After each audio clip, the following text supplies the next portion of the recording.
Muito boa noite, queridos amigos, todos que se juntam a nós nessa noite de sábado para darmos continuidade ao estudo da obra com a qual estamos aí ocupados nesse período, que é a obra Missionários da Luz, de autoria do espírito André Luiz, psicografia de Francisco Cândido Xavier. Na semana passada nós tivemos a nossa live de perguntas e respostas dos estudos do mês de maio. Se você ainda não pôde assistir, dá uma conferida aí na playlist desse estudo da obra Missionários da Luz, que você vai encontrar essa live, outras lives e os capítulos anteriores. Na noite de hoje nós vamos iniciar os estudos do capítulo 7, que é intitulado Socorro Espiritual. Então, como é de praxe na metodologia que nós adotamos, nós vamos dividir o capítulo em partes menores, para que assim a gente possa recolher todas as sementes luminosas de aprendizado que André Luiz deixa para nós, sem pressa, tanto para que elas possam nos auxiliar no que diz respeito ao conhecimento propriamente dito das verdades espirituais, aqui no campo do espiritismo, quanto nos dando suporte para que tenhamos mais lucidez nas transformações que precisamos fazer em nosso comportamento, no campo dos nossos sentimentos, pensamentos e tudo isso que deságua aí nas nossas atitudes diárias. Então vamos dar início ao capítulo para que a gente possa ver o que nesse início André Luiz vai nos trazer.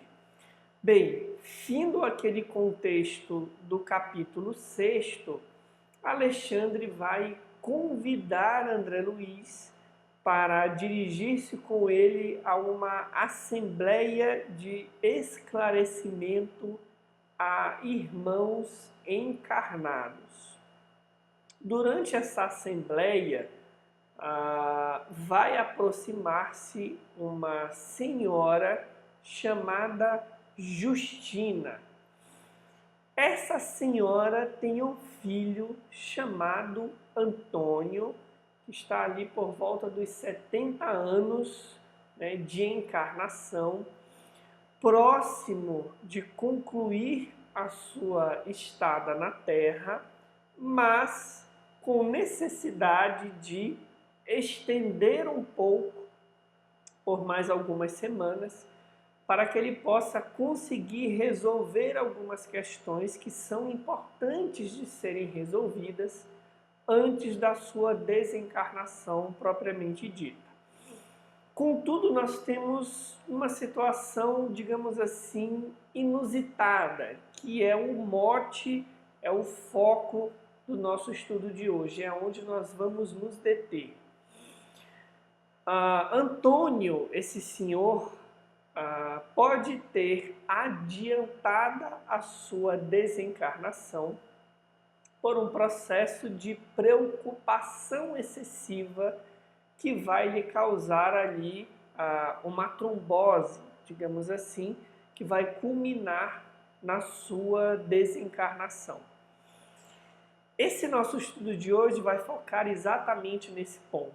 Como que os nossos pensamentos desregrados podem trazer desordens para a nossa organização fisiológica.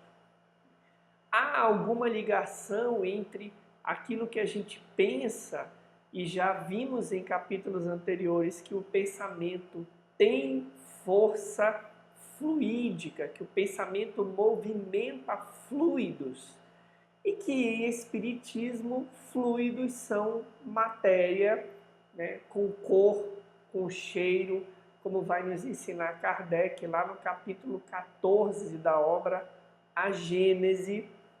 E se é assim, se esses fluidos têm alguma repercussão sobre o nosso próprio organismo. Mas vamos aqui seguir o enredo do contexto da narração de André Luiz, para que a gente possa então se apropriar da questão.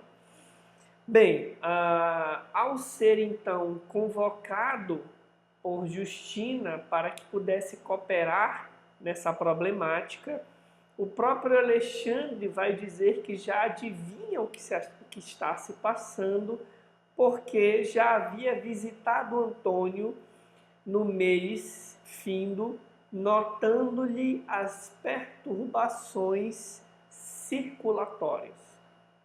Então vejam, Alexandre já tinha visitado Antônio e já tinha registrado que existia ali, por parte daquele espírito encarnado, alguns comprometimentos no sistema circulatório. E aí a mãe vai confirmar, muito aflita, e vai dizer assim: Antônio vive no círculo de pensamentos muito desregrados, apesar do bom coração.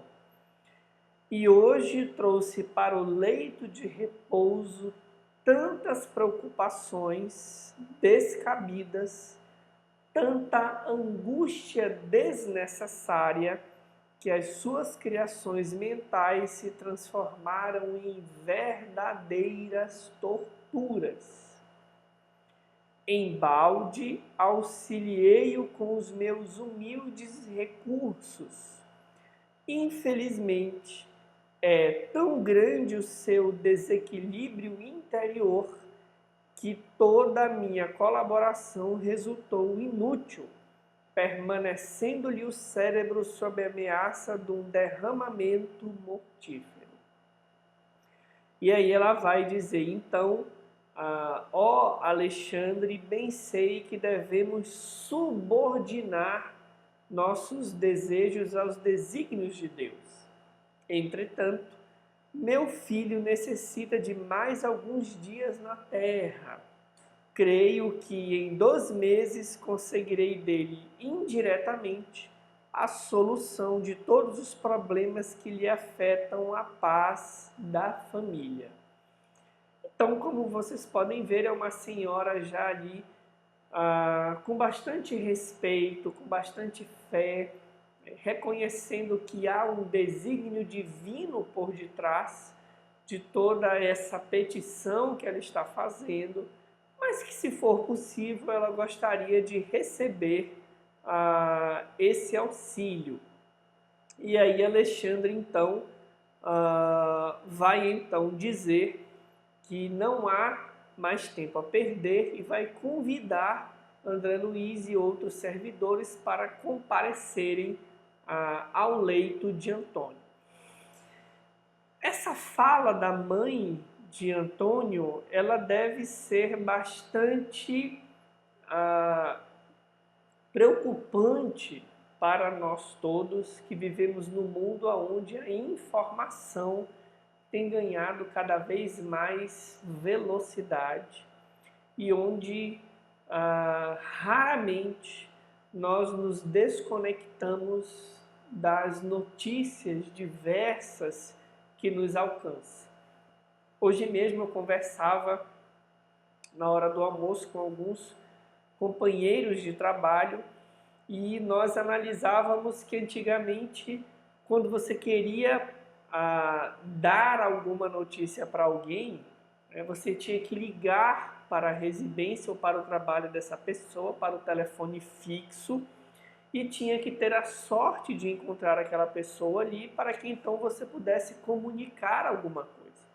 E quando nós queríamos assimilar notícias da vida cotidiana, nós precisávamos separar um momento onde tivesse uma televisão ou um jornal disponível e ali nós leríamos as notícias que estavam no quadro do dia. A partir do advento da internet, dos smartphones, nós a todo momento direcionamos a nossa mente para notícias diversas. Isso soma-se às nossas preocupações cotidianas, do sustento da nossa família, as preocupações com o cenário econômico, as nossas angústias pessoais, e muitas vezes nós levamos ali para o leito de dormir os aparelhos, os diversos aparelhos, e continuamos alimentando a nossa mente, multiplicando as nossas angústias, porque certamente quando lemos as notícias do dia, nós vemos que isso pode agravar as nossas preocupações pessoais. E se imaginarmos ainda num âmbito espírita, ao fazer isso, nós nos conectamos com uma série de correntes mentais que compartilham as mesmas angústias, os mesmos temores, e muitas vezes abrimos campo para que muitos espíritos ainda alimentem ou se alimentem desses sentimentos de baixo teor. Aqui nós estamos em meados do século passado. Então vejam que isso já era um problema, porque nós estamos falando das preocupações pessoais de Antônio. A mãe dele, Dona Justina, está falando que ele levou para o leito muitas preocupações de ordem pessoal. Ela fala em pensamentos desregrados, ressaltando que ele tem um bom coração, mas que nesse dia em especial foram tantas preocupações descabidas, tanta angústia desnecessária, que esses pensamentos se transformaram em verdadeira tortura. Nós podemos imaginar que todos nós encarnados temos motivos de sobra para termos um punhado de preocupações. Mas nós também devemos lembrar que o Espiritismo nos convida a uma fé raciocinada e a uma conexão com Deus, digamos assim, que tem toda uma base racional para ser um verdadeiro sustentáculo na nossa caminhada na Terra. Porque nós sabemos, nós somos conhecedores, né, da lei divina, de como ela funciona e de como os espíritos nos atendem dentro do possível. Isso nos leva a saber que muitas vezes multiplicar as nossas preocupações nada mais é ou nada mais será do que apenas uma tortura ou preocupações descabidas.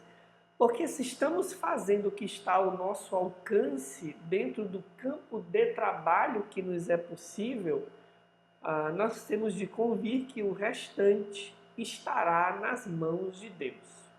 E aquilo que se suceder e aquilo que não se suceder deverá ser para nós motivo de aprendizado. Então vejam que não é a circunstância em si que agrava o quadro de Antônio. É a forma como ele elabora essas preocupações, transformando-as em verdadeiras torturas que podem desaguar num derrame. E aí, lembrem que Alexandre já havia falado que havia visitado Antônio e que ele de fato apresentava problemas de ordem circulatória. Bem, avançando mais um pouco no texto, André Luiz vai narrar que enquanto Alexandre se inclinava paternalmente sobre Antônio, observei que estávamos diante de uma trombose perigosíssima, por localizar-se numa das artérias que irrigavam o córtex motor do cérebro. A apoplexia não se fizera esperar, mais alguns instantes e a vítima estaria desencarnada.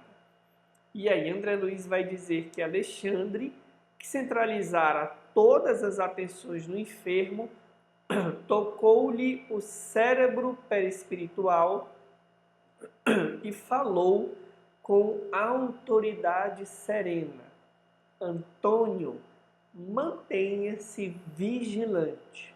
nosso auxílio pede a sua cooperação. O moribundo, desligado parcialmente do corpo, abriu os olhos fora do invólucro de carne, dando a entender vagas noções de consciência. E o instrutor prosseguiu: você foi acidentado pelos próprios pensamentos em conflito injustificável. Suas preocupações excessivas criaram-lhe elementos de desorganização cerebral. Intensifique o desejo de retomar as células físicas enquanto nos preparamos a fim de ajudá-lo.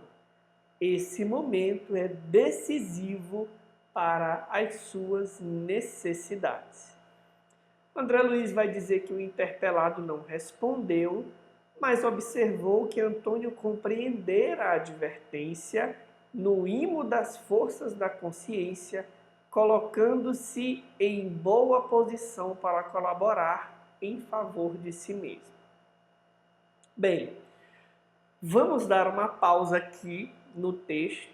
Na semana seguinte nós vamos prosseguir daqui, porque eu gostaria de trazer alguns aprofundamentos sobre essa relação entre o pensamento e as possíveis consequências para a nossa organização biológica. Primeiramente, nós devemos recuperar lá ainda no capítulo 14 da Gênesis, famoso capítulo 14, a que nós fazemos tantas referências. Lá no item 18, prosseguindo nessa argumentação sobre a qualidade dos fluidos, Allan Kardec vai nos dizer assim: desde que estes, os fluidos, se modificam pela projeção dos pensamentos do espírito, ou seja, quando o espírito pensa, os fluidos se modificam, eles se movimentam. Seu invólucro perispirítico do espírito que pensa, que é parte constituinte do seu ser e que recebe de modo direto e permanente a impressão de seus pensamentos, há de, ainda mais, guardar a de suas qualidades boas ou más. Isso aqui é de uma gravidade monumental, meus amigos, porque o que Kardec está dizendo? Se pensar é modificar os fluidos, um pensamento de preocupação excessiva, agora relacionando com o caso de André Luiz, vai modificar os fluidos que o pensamento está gerando e atuando em um sentido negativo. E que se esses fluidos, eles têm uma ligação direta, como ele vai dizer, com o perispírito desse espírito que está pensando, e se esses fluidos guardam as qualidades boas ou más desse pensamento, o perispírito também irá receber essas impressões boas ou más a partir da natureza do que se está pensando. Ou seja, quando nós pensamos, nós estamos nos envolvendo em fluidos de qualidade boa ou má, a depender da natureza do próprio pensamento. Então não é assim, eu penso e o fluido que está aqui fora de mim pode afetar a psicosfera ou outros encarnados. Quando eu penso, eu estou embebido desse próprio fluido que envolverá primeiramente o meu perispírito. Então imaginem a situação de Antônio. As preocupações excessivas foram tantas que ele provavelmente encharcou-se de um fluido de qualidade negativa que, ao ser emitido repetidas vezes, gerou um dano no seu corpo perispiritual com repercussão no corpo físico. Então, eu devo dizer a vocês que nós podemos imaginar o quanto a misericórdia divina tem sido imensa para conosco, porque nós temos muitas dificuldades de disciplinar o nosso pensamento e os nossos sentimentos. Então, se fôssemos ficar por nossa própria conta, talvez o nosso organismo já estaria repleto de dificuldades orgânicas.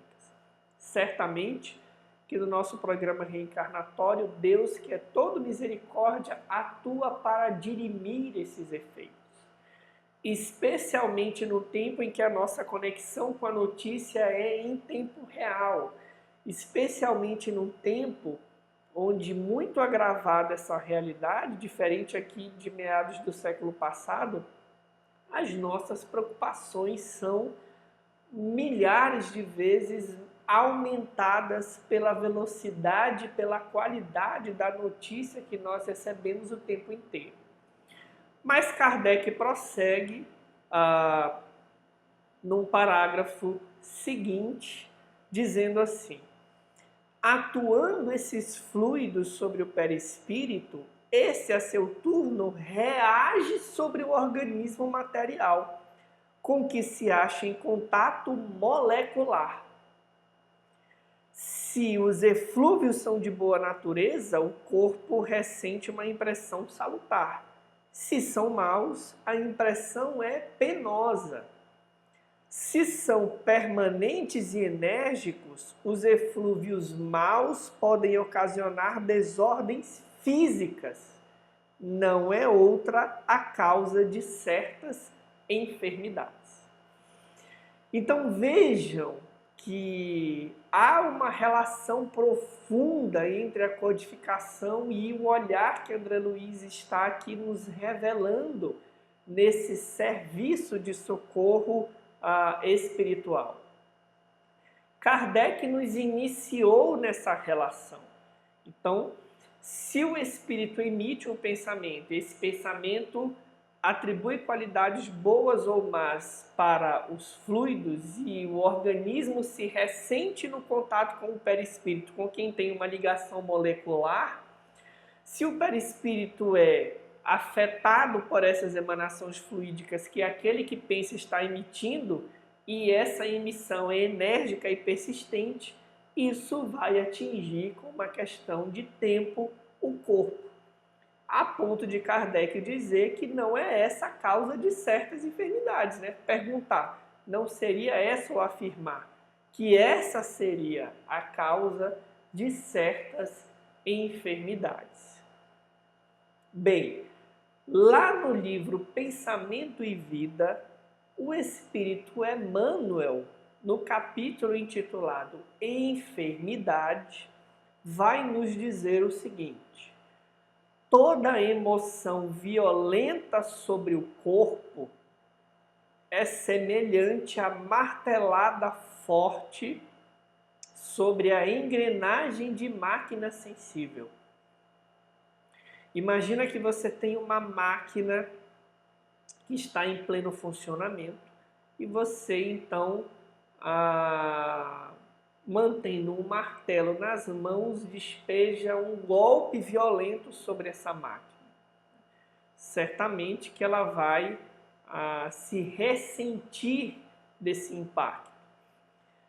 Toda aflição amimalhada é como ferrugem destruidora, prejudicando-lhe o funcionamento. Então, uma emoção violenta é um golpe de martelo. A aflição que a gente acolhe, não elaborando de forma saudável, é como se fosse a ferrugem que vai corroendo a máquina. Vejam a imagem que Emmanuel está nos trazendo. Relacionem isso com o texto de Kardec e com o caso de Antônio. E aí a gente vai montando um circuito de esclarecimento bastante interessante para elucidarmos o que se passa, né, no texto ali com Antônio, no texto de André Luiz. E aí Emmanuel diz, sabe hoje a medicina que toda tensão mental acarreta distúrbios de importância no corpo físico. Então, meus amigos, nós avançamos pouquinho nesse começo de capítulo, porque eu acho que é muito pertinente para nós outros encarnados nos abeirarmos dessas informações, nos determos sobre elas, considerando novamente que, se no tempo em que essa obra foi escrita, meados do século passado, isso era um problema para alguns espíritos, que dirá hoje que nós temos uma epidemia de ansiedade gerada pelo nosso acesso excessivo a informações de diversas naturezas, a maioria delas profundamente prejudiciais, e que nós temos acesso a isso em tempo real. Nos grupos de WhatsApp que nós participamos, nós somos bombardeados por notícias de problemas em tempo real. Então, como que isso não está nos afetando, né, a nós encarnados, né? Certamente que há uma ligação disso com enfermidades diversas, né, de natureza psicológica, psiquiátrica, orgânica. Então, o convite que eu gostaria de fazer para nós é que nós refletíssemos nessa semana. Que após tomarmos conhecimento dessas relações que nós construímos aqui entre o caso que André Luiz está nos trazendo, o texto de Kardec e o parágrafo pequenino de Emmanuel, se nós não estamos sobrecarregando o nosso organismo com excesso de preocupações. Porque nós temos que dar conta de uma série de coisas e sim, isso vai trazer um nível de ansiedade natural. Mas se nós não balanceamos isso com a fé raciocinada que o Espiritismo nos traz, se nós não guardamos o nosso coração em relativa tranquilidade, com a resignação ativa de quem opera, confiando ao Senhor e a Jesus e aos bons espíritos aquilo que foge do nosso campo de ação, nós estaremos certamente sobrecarregando o nosso organismo físico e nos sujeitando a enfermidades orgânicas que talvez não estivessem na nossa programação reencarnatória. Então, façamos uma análise sincera, detida, repassando os nossos hábitos mentais e o nosso padrão de sentimentos para verificarmos como isso tem nos atingido e quais as possíveis repercussões. É o convite que eu faço para mim mesmo e para todos vocês que nos acompanham nesse estudo maravilhoso. Então, semana que vem a gente prossegue com o desenrolar do caso de Antônio.